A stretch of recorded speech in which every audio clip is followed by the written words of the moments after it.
generally most churches would struggle with a gay person being openly gay.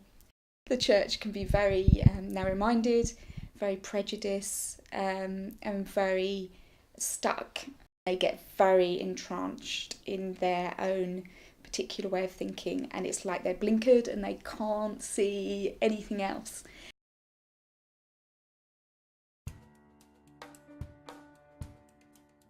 Well, we've always been non-conformist. So we kind of started a long time ago in the 1800s with a vicar who got fed up with the Church of England and just started his own little house church, and that grew into Union Chapel and was a huge congregation, and it calls itself a congregational church, which basically means that we're independent, we don't have any bishops, which solves that problem, and it's just run by the church members. Union Chapel for many years has been very inclusive and has theologically managed to think its way through the issues and has generally been very open-minded and accepting. When I arrived 2 years ago, I was surprised as to how the gay issue was just not a problem here, and I thought, gosh, this is a progressive chapel, you know, this is a place where people have really thought these things through. There was always this suspicion that if, you know, you've had a child and now you're a single parent, or you've always been a single parent, then you're slightly dysfunctional, you know, there's something not quite right, you're not the norm, and ideally you should have a partner who's going to bring up that child, and actually that child is going to have problems because they haven't got, you know, the right number of parents, and the parents are not the right sex, and you know, stuff like that. Oh, that child's going to, you know, struggle, they haven't got a father figure, or they haven't got a mother figure, or whatever. All of that runs deep.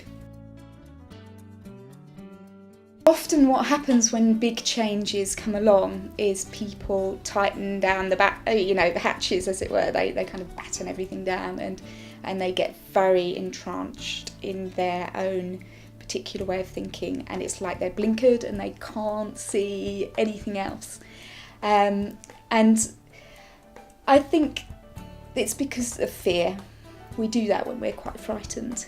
And so part of me, I get very cross with the church and I sort of say, oh, for goodness sake. But the more we're cross and angry, the more people kind of get entrenched and keep rigid in their viewpoints.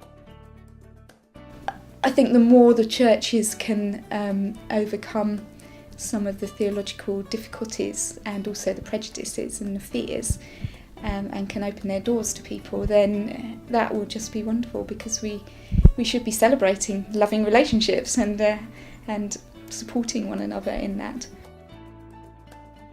It's got a long way to go to earn the trust again of people, particularly those who've been excluded and hurt. I think it's got a lot of work to do, and I think it needs to humble itself and repent, that's a good word, and get on its knees and actually say we're really sorry, and open its doors and offer its meal table to those deeply wounded people. I think it's a job that needs to be done, and hopefully we'll gradually get there. I would like to see a lot more openly gay people in leadership. I'd like to see the church stop telling people how they should behave, and to be much more of a value-based kind of organisation. I long for the chapel to become a place where people feel safe to come and explore their faith and their spirituality.